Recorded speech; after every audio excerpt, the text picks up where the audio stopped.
Hi everyone.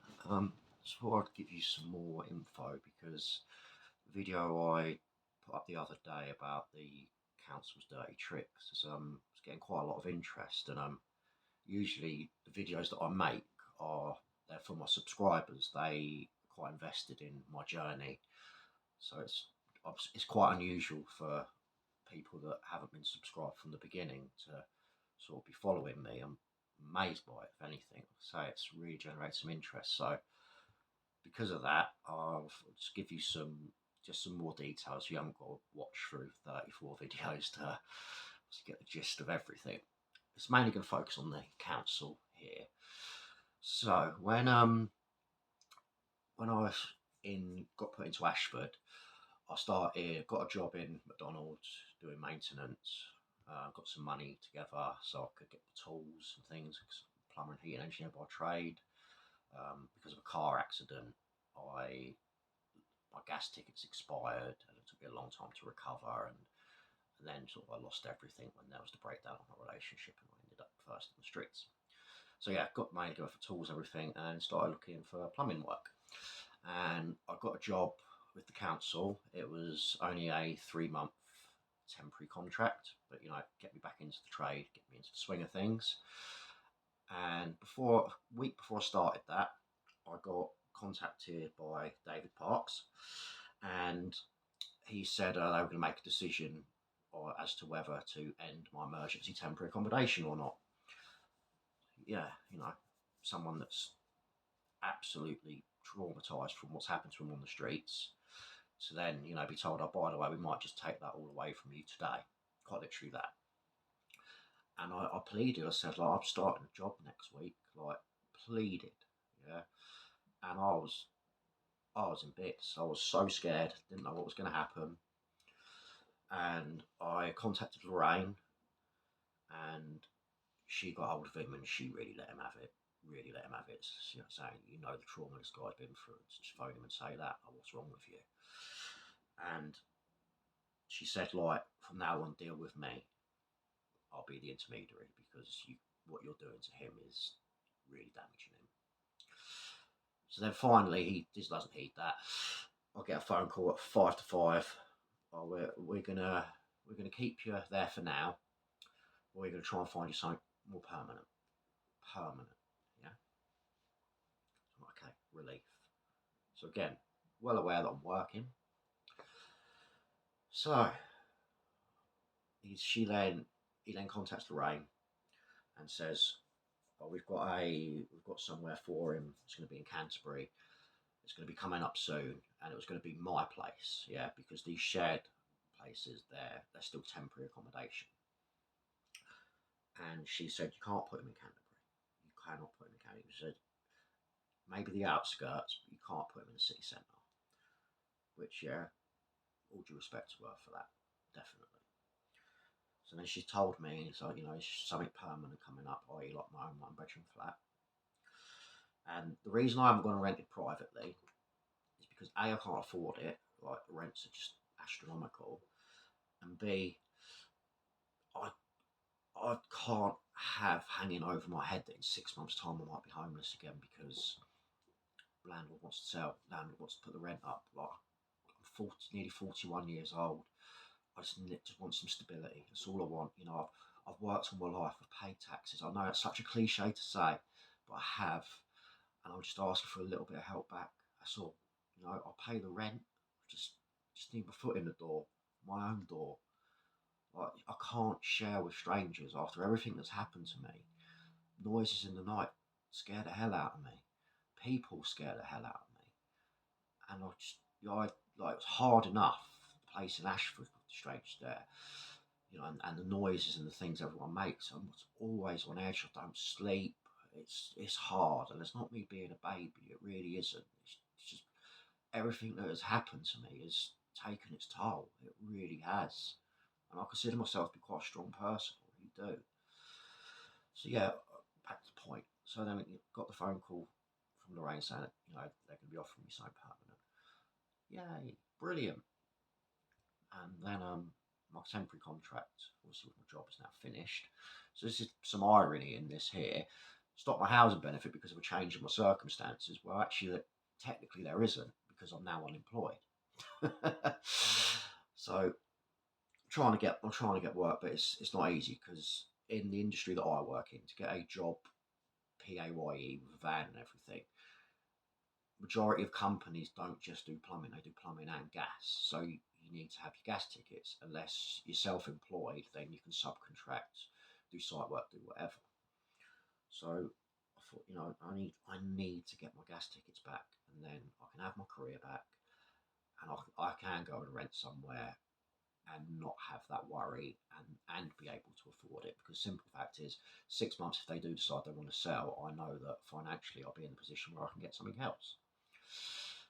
So I started a GoFundMe last year to do this, and it's £3,000 basically the goal that I need, and it got up to just over 1,000, and then I'd gone to Bournemouth, and I got a job with a plumbing and heating firm, and they knew my story, and they said to me, "Come work for us in the office. Okay, because we're desperate for someone in the office, and you've got technical abilities that will really help. Work with us. Let's get a feel for you, and then in the foreseeable future, we will put you back through your gas, and you can work for us as an engineer." Started doing. I loved that job. I absolutely loved it, and I have a stalker. Again, this is for those of you who don't know, that whenever I do anything in the media, or whenever I get a job and I've foolishly mentioned it on social media, this stalker harasses either my employers or the people that I work with in the media. And I've really hold my hands up that I've been a bit of an idiot in the past, and probably I've done some questionable things, yeah. And I'm not going to make excuses for it. At the end of the day, I've done wrong, and I've been punished for things I've done wrong, and I admit it and I own up to it, and I've learned from it. Well, anyway, there's been videos of me put on my work social media. This basically, the stalkers cost me 3 jobs, and so the last job I had in Bournemouth. So when they said that they potentially put me through my gas and everything, I stopped the GoFundMe, because I didn't think it right to still be doing it if someone was going to cover it for me. And then with the money that it had made, I got myself work, clothes, just things that I need and that anyone needs. I had to wait a month to be paid. Yeah, I lost that job, and then obviously everything happened, and I ended up back again. So yeah, so that's where I am at the minute now. Is I've started another GoFundMe. I do feel like I'm taking the piss a bit to have started one again, and I did ask my subscribers in a previous video what their thoughts on it, and they just said, nothing ventured, nothing gained. So if anyone would like to help with that, it would be massively appreciated. And I'll owe you either a free boiler service, gas safety check, or a breakdown call out. No matter where you are, just please help me get my career back so I can get out of this quagmire. But at the end of the day, that is my problem, and I don't expect people to do it for me. So back to the point. So yeah, David Parks, somewhere permanent. He Yeah, turns out he'd confused me with someone else. That wasn't the case. That wasn't for me. So yeah, the shared temporary accommodation, but in Canterbury, where there will 100% will be someone that has caused me harm, or that's friends with someone that's caused me harm that might be a visitor in my home. Can't do it. David Parks knows this. So that's where that is at the minute. And I just don't know what to do. I really don't. I'm trying to find work at the minute. Like a plumbing job, but like I say, it's really hard to get a plumbing job without gas tickets unless you're self-employed. So I don't know. But that's it. It was just to give those of you that haven't followed me from the beginning sort of a little bit of a clearer picture in it all. And again, thank you for watching that video, and thank you for your support. I don't generally get a lot of views, like I say. My videos are from subscribers that have followed me from the start. I use it as therapy as well. I can rant about my issues. There's no one to answer me back for one. But no, then obviously my regular subscribers, we talk via comments, or there's a few that I'm very close with, and we talk on the phone and things like that. And I haven't got physical friends, family, nothing. So that really helps.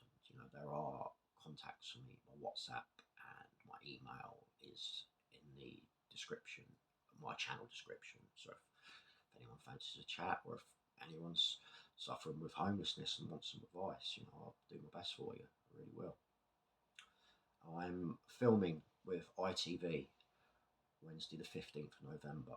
Um, Again, for those of you who don't know, I now do public speaking for some homeless charities about my experience, and also I do things in the media as well. And I've got this one coming up for ITV where we're talking about Pathway, which was the initiative that got me out of hospital and got me into the temporary accommodation.